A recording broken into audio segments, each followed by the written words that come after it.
Sejam bem-vindos. Começa agora mais um Jogo Económico. A partir de agora pode seguir-nos no site e nas redes sociais do Jornal Económico, mas também na Bola TV. Ouça este programa sempre que quiser em formato podcast. O grupo dramático de Cascais Futebol SAD foi adquirido pelo fundo neerlandês V2 Ventures, que tem um plano ambicioso para o futuro do clube e da região, que apresenta como meta chegar à segunda Liga Portuguesa até 2030 e às competições europeias num prazo de 10 anos. David Dwinger, CEO da V2 Ventures, é o convidado deste programa. Este será o tema para a segunda parte desta edição. Para já, vamos falar do jogador mais caro da Liga Portuguesa, que também já é o mais caro fora das Big Five. Vamos conhecer os futebolistas portugueses que mais valorizaram e do potencial económico em jogar um troféu doméstico na Arábia Saudita, como aconteceu em Espanha. Está assim na hora do hat-trick.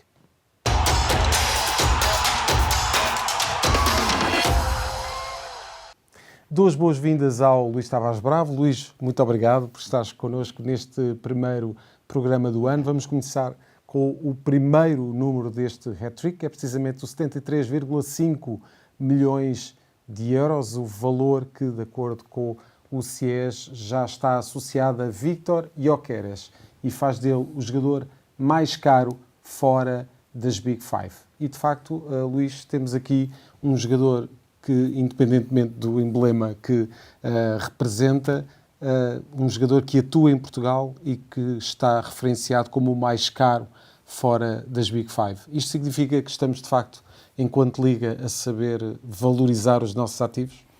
Bem, em primeiro lugar, cumprimentar todos os nossos, cumprimentar-te e cumprimentar todos os nossos ouvintes em casa.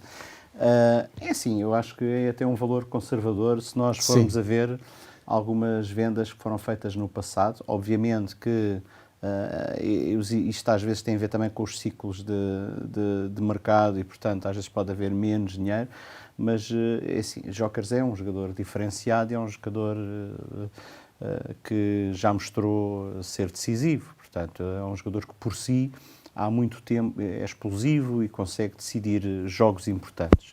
Não obstante, obviamente, que todas as equipas e todos os jogadores têm ciclos menos bons. O mercado português tem condições fantásticas para fazer eclodir valores e talentos deste género, porque tem competitividade, continua a ser uma liga com muita competitividade e com muita capacidade para atrair este jovem talento, o chamado talento com muita fome, que vem. Nós sabemos que provavelmente não vão ficar cá a fazer a sua carreira, toda a sua carreira, sobretudo se forem desta qualidade. Eu, no meu caso particular, sendo benfiquista, até gostava que ele saísse, como alguns têm sido em janeiro, mas por outro lado, obviamente, que acho que o Gyökeres vale e eu creio que até poderá, numa situação de mercado, dada a escassez de pontas de lança e de avançados de nível mundial, porque ele tem feito isto no clube, tem feito a nível da Champions, tem feito a nível da seleção. Sim. Portanto, é um jogador com muita capacidade, muita explosão, muito físico. Acho que vai ser o que há poucos, não é? E, portanto, nós vimos, por exemplo, o Benfica, que o rival investiu em jogadores por 20, 30 milhões e mesmo assim não rendem, não rentabilizaram tanto. Pode-se dizer que é um tempo de adaptação, seja o que for. O que é facto é que pelo valor que criado, eu julgo que Gyökeres será no final desta época ou no final de janeiro uma das transferências sem dúvida astronómicas feitas em Portugal.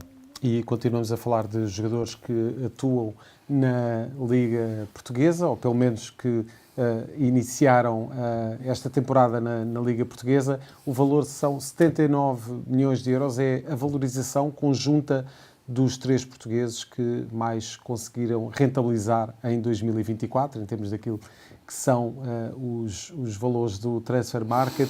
Giovanni Kenda, extremo do Sporting Clube Portugal, digamos que lidera esta lista, mas temos também Tomás Araújo e Francisco Conceição. Luís, de facto temos aqui estes 3 jogadores que conseguiram valorizar bastante, um valor conjunto de valorização praticamente de 80 milhões de euros, e de facto é muito interessante, tendo em conta que estamos a falar de jogadores jovens. Francisco Conceição já não mora na Liga Portuguesa, mas ganhou essa reputação e essa valorização a atuar pelo Futebol Clube do Porto na época passada, e portanto, mais uma vez, aqui a Liga Portuguesa há de ter a capacidade de valorizar também aqueles que são os nativos. Sim, eu julgo que são situações um bocadinho diferentes, diria eu, do que falámos primeiro com os Jokers.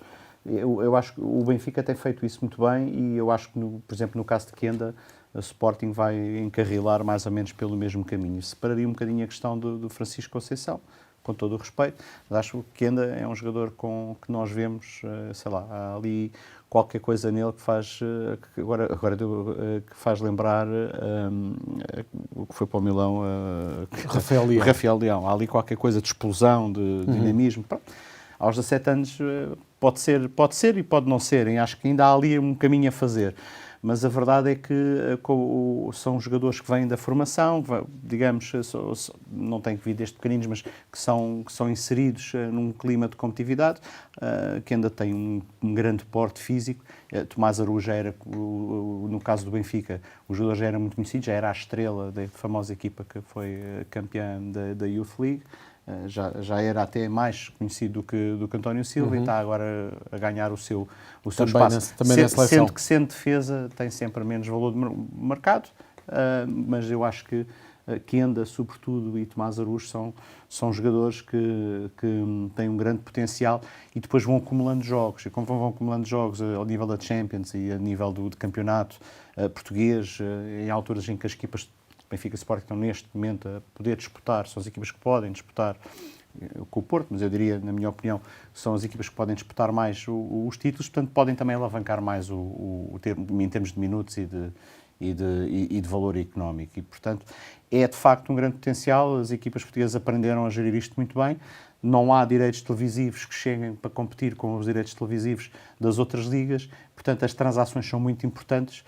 Numa primeira fase, aos jokers, aos jogadores que se vai buscar ao América do Sul, depois se ativa, mas essas também já custam algum dinheiro para ter qualidade, e portanto, tendo academias muito fortes, onde os custos são muito mais baixos, indo buscar os jogadores jovens e fazendo o scouting muito bem, eu acho que os clubes portugueses têm uma enorme capacidade para capitalizar nestes, que é onde pode haver mais margem de ganho. Exatamente, o valor da transferência é sempre o valor total, porque os direitos pertencem ao clube. Às vezes mais vale a pena vender um jogador como o Kenda por 60 milhões do que, sei lá, um Jokers por 80 ou por 73, que era o valor que estava ali, porque teve custos. Portanto, se calhar a margem é maior, e depois há os direitos de formação que acumula ao valor da transação.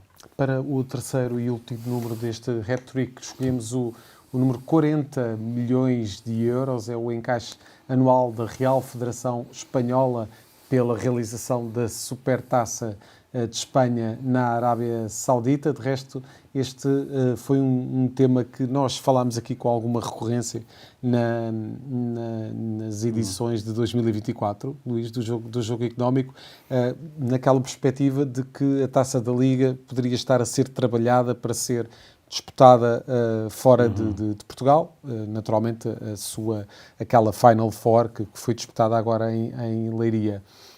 Isto é importante para que as federações tenham aqui uma fonte de rendimento, ou é um desvirtuamento das competições? Eu tenho uma visão de que o ideal... ou seja, estamos a falar de desporto, o futebol é uma indústria de entretenimento, e, portanto, sim e não. Ou seja, é bom que de vez em quando seja feita cá, mas se houver capacidade de ativar essa marca fora, podemos e devemos ter alguns eventos. Até para a questão da internacionalização? Exatamente. Achas que é importante? É muito importante, mas a questão aqui é, vale a pena, para que mercados é que vale a pena ir, quanto é que valem esses mercados para ativar o mercado português? Portanto, o Presidente da Liga tem falado muito em internacionalizar isto, mas nós já vamos para com 10 ou 20 anos de atraso com os outros todos, com as outras ligas todas, para fazer algumas das coisas que eram muito óbvias, que era, por exemplo, se calhar fazer em Macau, não sei, não faço ideia. Estou a tentar pensar em sítios onde haja alta rentabilidade e que haja interesse em ver Benficas, Portos e Sportings ou equipas portuguesas a jogar. O Real Madrid e o Barcelona, e sobretudo as equipas inglesas, podem jogar praticamente o que quiserem, incríveis. porque já são marcas, já atingiram um nível de estrelato muito grande e, portanto, já são os países que os procuram, não é? Não sei se a Liga Portuguesa pode fazer isto em todo o lado. É óbvio que, por exemplo, se calhar no sítio onde há imigração, ainda há imigrantes de segunda e terceira geração. Chegou-se a jogar em Paris. Sim, não é? Pode fazer sentido. Mas portuguesa. a questão depois é quem é que paga o evento. Se calhar estamos numa fase em que não podemos exigir ganhar o mesmo do que o Real Madrid, do que a Real Federação Espanhola tem por organizar a Supertaça nos países árabes. Portanto, eu não sei se isso é muito fácil de fazer. Se calhar é mais fácil vender um jogo particular com o Cristiano Ronaldo e com a seleção, porque já foi o trabalho todo feito, do que vender uma coisa desta. Mas é preciso começar. E, portanto, se calhar é escolher os mercados onde há interesse em ter equipas portuguesas e sobretudo onde haja dinheiro. Às vezes não é o sítio onde se fala português.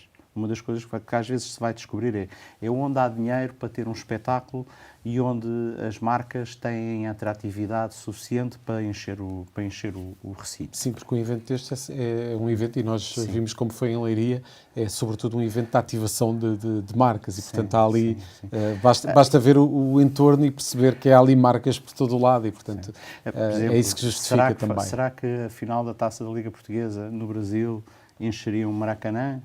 Não sei, se calhar nos Estados Unidos ou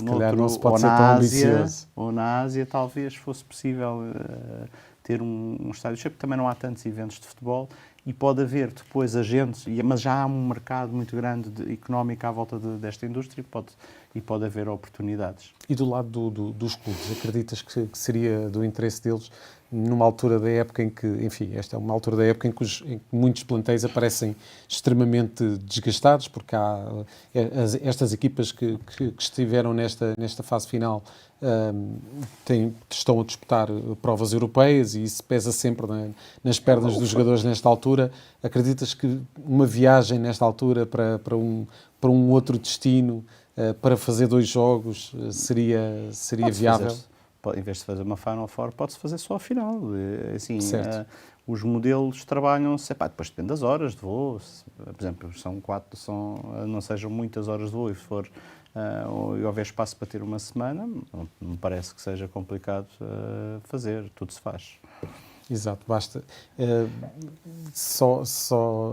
A questão é quanto é que custa e quanto é que os clubes vão render com isso. Até porque os clubes precisam desesperadamente de novas fontes de financiamento e também de se internacionalizar. Todos os clubes portugueses têm necessidade de desenvolver a sua marca e o seu brand. Mesmo, já não estamos a falar só dos teus grandes, todos os clubes já têm estratégias de marca e de internacionalização de marca, mesmo os de média dimensão. Todos têm um ângulo.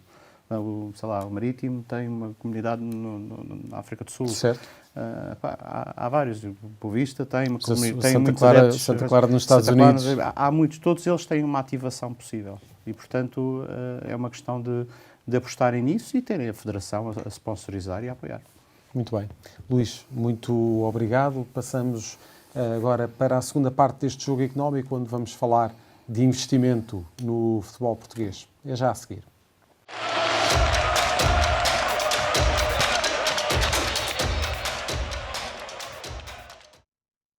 O Grupo Dramático e Esportivo de Cascais Futebol SAD foi adquirido pelo fundo neerlandês V2Ventures Studio, que tem um plano ambicioso para o futuro do clube e da região e tem como meta chegar à segunda Liga Portuguesa até 2030 e às competições europeias num prazo de 10 anos. Para nos falar sobre todo este processo, temos connosco nesta edição do Jogo Económico David Winger, CEO da V2Ventures. David, nice to meet you, and first of all, welcome to Jogo Económico. It's a pleasure for us to be here with you. My first question has to be, what plans do you have for Grupo Dramático e Esportivo de Cascais what unique potential, as already mentioned, justified this advancement? Thank you, Rodolfo, for having me on this interview. It's a big question you're asking me because it's fairly broad, but the plans for the club is the ultimate plans is to play Benfica and Sporting and everyone, Porto. So that's our real goal to rise through the ranks in the coming years, keep on promotion, and improve our game, keep winning the matches, and end up in the first league. That's the real goal. And in addition to that goal, we have a lot of ideas and plans and sub goals to make it happen, because we don't want to reach our goal no matter what, right? So we have a system and we have a belief on how a football club could be sustainable, workable, and future-proof. So that maybe leads to the second part of your question: what do we need to achieve it? Mm-hmm. And Yes. what do we need to achieve it is a good academy. So not just the first team or the first team and the under-19s. We want a good academy which uses local talent, which there's a lot of in the whole of the Lisbon area, to give them a great training and development path throughout their ages, delivering great players, not just to the club but also in Europe to other clubs, right? So to become a real pro academy. And obviously, another big thing we need to be able to achieve this is a location which enables us to build this actual academy. Because the location currently, it's a beautiful place. It's close to the sea. It's a very likable place, but it's too small.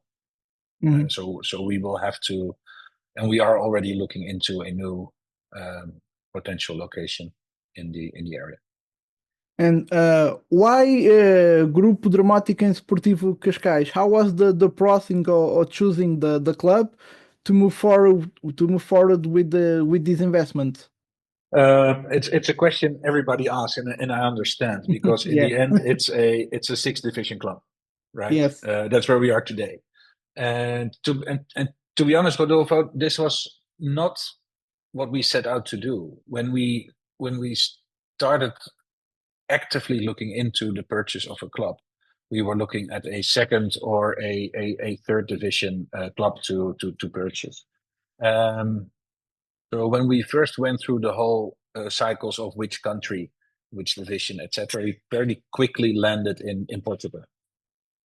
And once we started that, we started talking to people like Nuno, the former president of the club, to ask him, okay, which introductions can you make? Where do we need to be? What is a relevant club for us?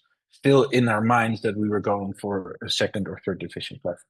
And he asked, or he actually, after a couple of weeks and a couple of conversations, they said you could also, join our project in Cascais, which was different than what we set out to do. But once we went there, we flew over 2 weeks later. We went there, and it was almost like love at first sight, right? So the location, as from the club, the city, it's beautiful.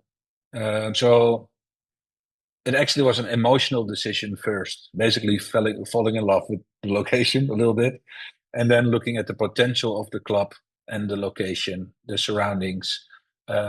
It's got the Cascais, for me, it's got the X factor, right? So probably if it wasn't Cascais, we probably would have bought a second or third division club. But now it gave us actually everything we really wanted: a great location, a great potential, great people involved, and the ability to build something from scratch, almost. Do you believe that the objectives of this ambitious plan to achieve the Portuguese second league in 2030 in 5 years and the European competitions in 2034. It's a very big goals for Yeah. you.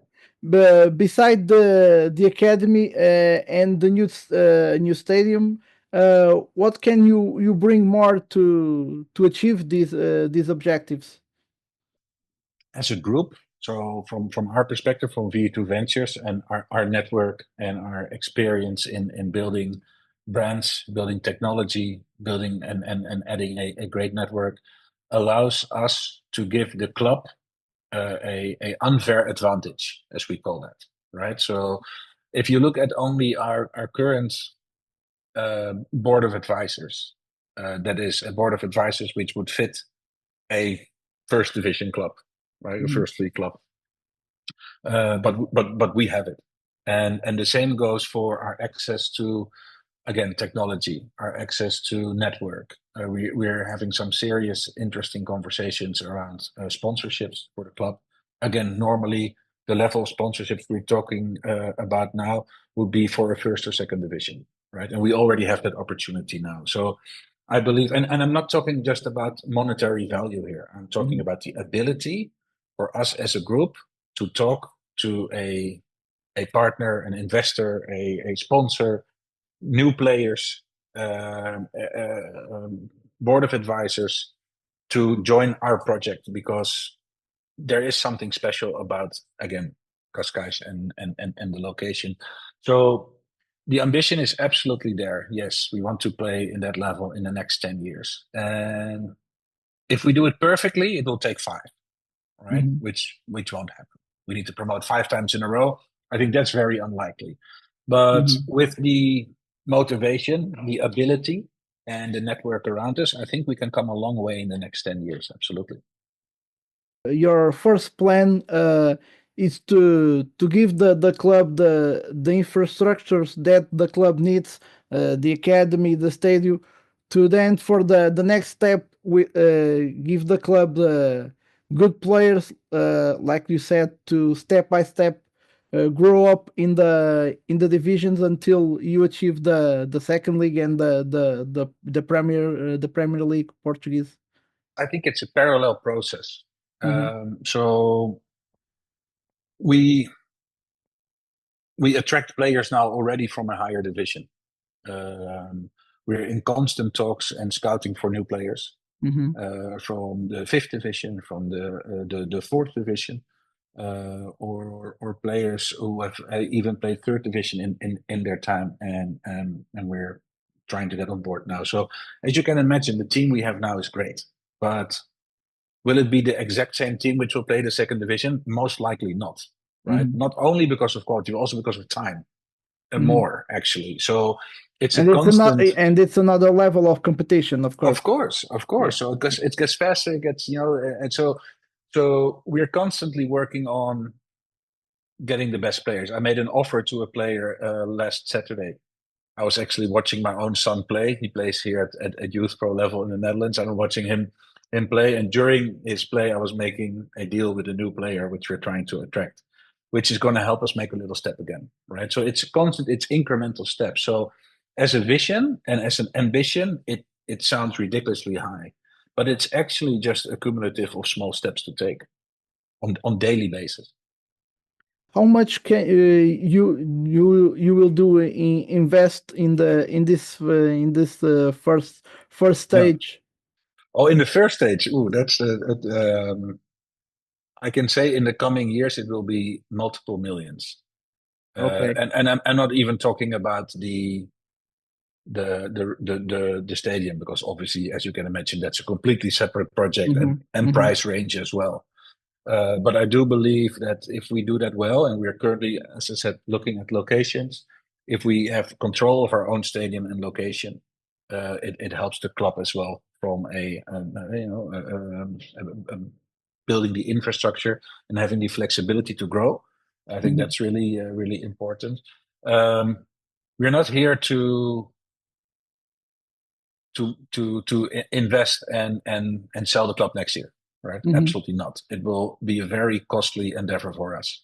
Absolutely. So I can't answer your question specifically, but it will be a multi-million euros in the next years. Absolutely. Do you have more plans to invest in other Portuguese clubs or only in Grupo Dramático Esportivo Cascais? For now, it's one club, absolutely, and of course we're an ambitious team, so we're always looking at opportunities, and we do a lot of other deals within sports and media tech on almost a daily basis. But what we're trying to build as a company is to make sure that the portfolio companies we have are beneficial to each other, right? So we've got a couple of companies in the portfolio which the club will directly benefit from. If I buy another football club, it's not necessarily beneficial, right? Because now my attention goes to two clubs. So I don't see us buying another club anytime soon. But I do read in the paper today that there are some other actually fairly big players in the world looking at Portuguese clubs today as well. So yeah. It's becoming more and more attractive. And rightfully so. I mean, it's a beautiful country. There's obviously a high quality of football, right? I'm very proud of Dutch football, of course, as you can see in the background. But but Portugal has the same thing, and many other countries as well. But Portugal, there's something about it, and it's the location again, the quality of football, the relation with Brazilian football. So there's a lot to like there. You think it's more easier for a foreigner group to invest in a small club? The community and the club and the players accept more easier foreigner investor in these clubs on the small divisions than the biggest one? I can imagine it is.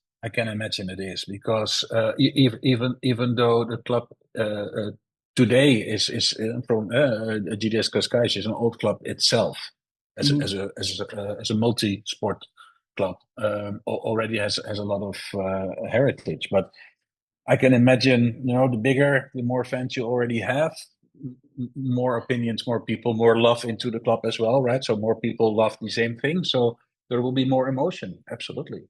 I think at this stage, again, the added value of us being part of it is big, and it does something for the direct community. Absolutely.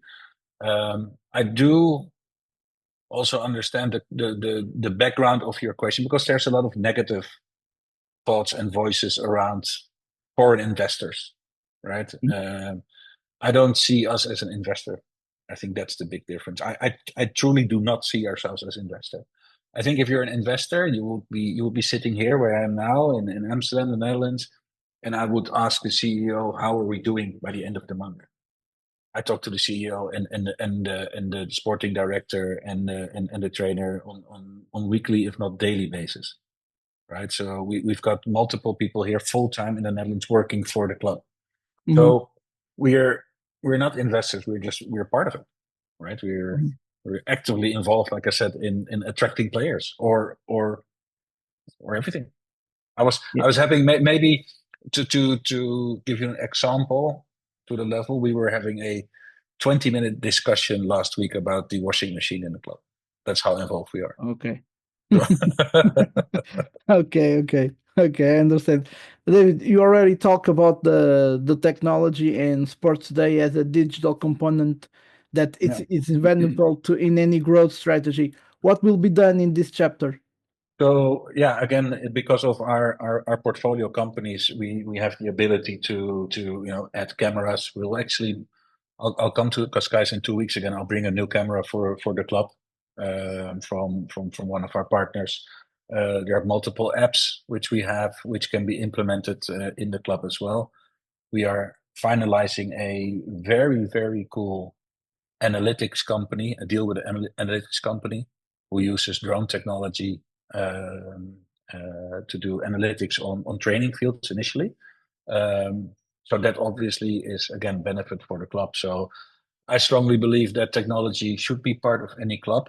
But having said that, I don't think it needs to be a technology-driven club. And everybody thinks that because it's our background. I don't think you can run a football club with only opinions of people and only analytics and data. It won't work. It needs to be a hybrid model, right? You need to be able to use data to make your point or prove what you're saying. But there's always, especially in football, it's the human factor, right? So seeing something which nobody else does, and or just having another opinion. I was having a conversation the other week, maybe that's a good example, with a guy who made a very interesting tool, an application. As a trainer, you can upload your video, and then the trainer can ask his players in this video clip, why did the left central defender put a risky pass to the left back? And as a trainer, you can then say, this is my opinion, but the players won't read it. Everybody needs to give it their own input, and then you can measure what the overlap is. So in the demo, he showed me. And so I gave my answer in the demo. And we were both right, and we both said something completely different. Right? So his view was, because the number 6 and number 8 are hiding behind their opponents. My view was because the left central defender in this specific case was right-footed. So if he was left, he would have given the ball very easily. And we were both right. So that's what I'm saying. Just technology won't solve it. Just the human eye won't solve it. You need to marry the two up, and then you have something very interesting. David, we're almost finished this interview. Yeah, sorry. I always get excited when I talk about this. That's only one more question for you. Yeah. The connection with the community of Cascais, how critical is to be this connection to the success of this investment? Vitally critical, and the basis of that is we need the local community, not just for our support, but also as part of the academy, right? So we need support from a fan base perspective. We need support from a sponsorship perspective, and from access to new infrastructure, everything we might need. Absolutely. But also we need the best players to choose us as a club to play when they're 8 and 9 years old, right? And then again, our belief there is that because we will add the new benefits to the club, also in the academy, we will become more and more attractive to those players when they're the young age. And maybe if I can add one more thing to that, one of the big things we want to do in the academy is I want to move the model away from how regular football clubs work, is that they, at an older age, they start handpicking the players which they think they should get a contract, right? So basically betting on one person. What I would like to implement is that we have not just one person getting a 10,000 euro contract. I would like 10 young guys to have €1,000 contracts, right? Mm-hmm. And I think that's for us is something I strongly believe in, right? And don't mind the exact numbers, but more the vision on how to do it, right? I think that is way more important, because that drives change in scouting and how we attract the community, and how people want to choose us as a long-term club to play for. You already have some feedback about the group Dramatic Sportivo Cascais fans. What they tell you? I see a growing fan base, and absolutely it's still small if I look at the other bigger clubs around us, of course. But I also got told by the player I just allured to, I'm trying to make to come play for us. He said everybody in Cascais is talking about GDS Cascais at the moment, right? So things are starting to happen, which is great.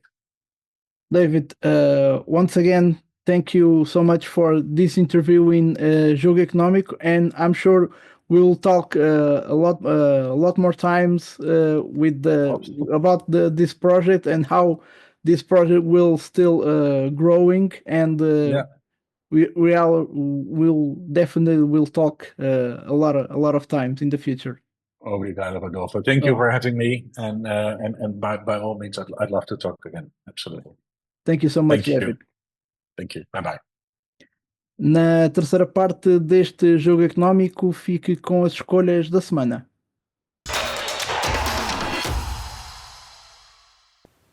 Estamos de volta para a terceira parte deste jogo económico e para as escolhas do nosso comentador Luís Tavares Bravo. Luís, falamos esta semana no número que trazes para esta edição, o futebol feminino. 12.851 é o número de praticantes de futebol feminino em Portugal. São números de dezembro, não é bem o número da semana, é o número de final de ano, mas eu acho que merecia vir aqui e ter destaque no nosso programa.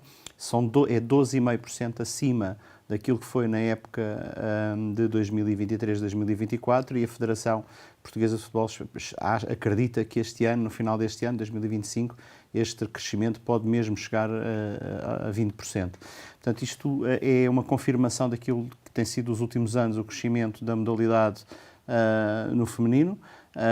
Já houve alguns estádios a encherem-se para níveis bastante decentes e bastante acima, às vezes, de muitos jogos da primeira divisão masculina, e o próprio negócio está a começar a surgir. Portanto, os números que estão por detrás do futebol feminino já começam a ser bastante interessantes e alguns clubes portugueses, como é o caso do Benfica, já estão inclusivamente a incluir o futebol feminino dentro das SADs de futebol profissional, o que significa porque cheira a negócio. Porque efetivamente cheira a dinheiro, tudo o que tem dinheiro mexe e sobretudo porque é fantástico que isso assim aconteça. A própria seleção feminina tem dado provas de boa valia e eu acho que é um sinal muito positivo para aquilo que é o desporto em Portugal, que já é assinalável para um país pequeno como o nosso, que também se estenda também com os mesmos sucessos no futebol feminino. E este robustecimento em termos daquilo que são os praticantes, os federados, não é? Sim. Estamos a falar aqui de futebol feminino,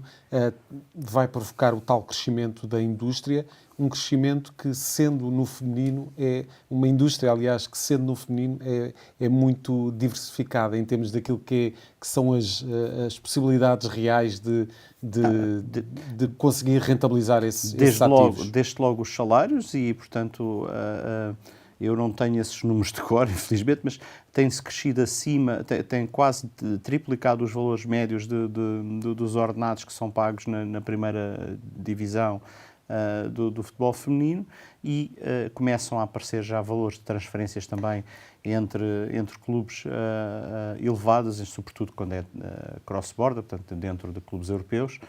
E só para dar uma nota, o futebol feminino, por exemplo, em Inglaterra, o valor dos direitos que se fala para a Liga Feminina Inglesa, para a Primeira Liga Feminina Inglesa, são acima dos 350 milhões de euros.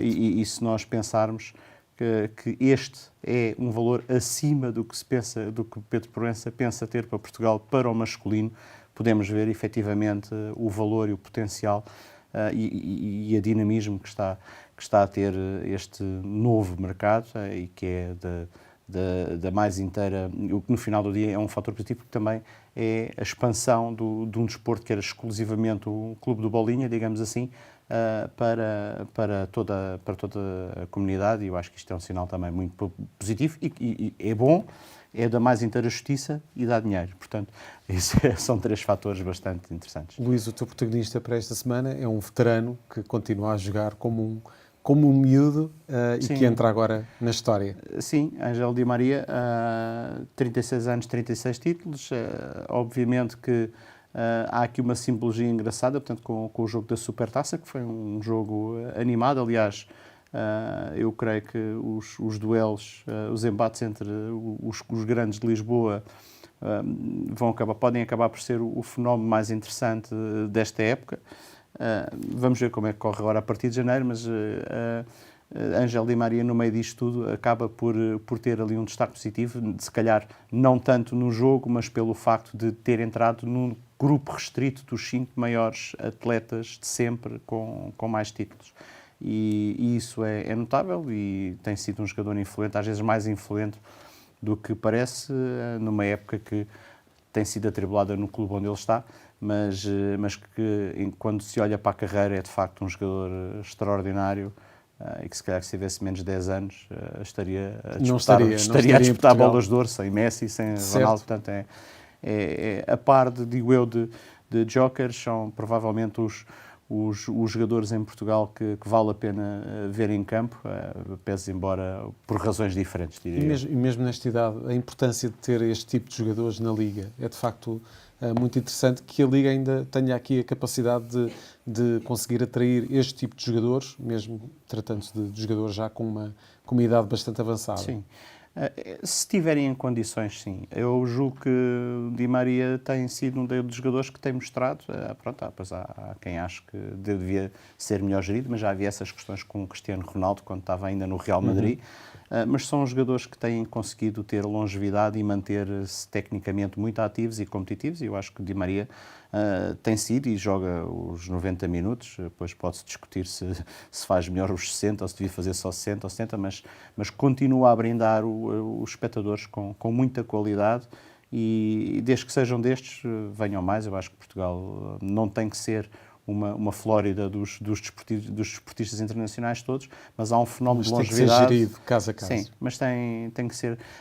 No tempo do Real Madrid havia os Zidanes e Pavones, não é? Eu acho que Portugal pode ser um sítio dos jokers e dos Di Marias, ou seja, daqueles jogadores que vêm, que são jovens e que sabemos que não vão ficar cá muito tempo, mas que temos que usufruir, como o João Neves e outros que têm estado cá, mas neste momento diria os jokers, e que temos que usufruir enquanto eles cá estão, porque vão ser grandes a nível mundial.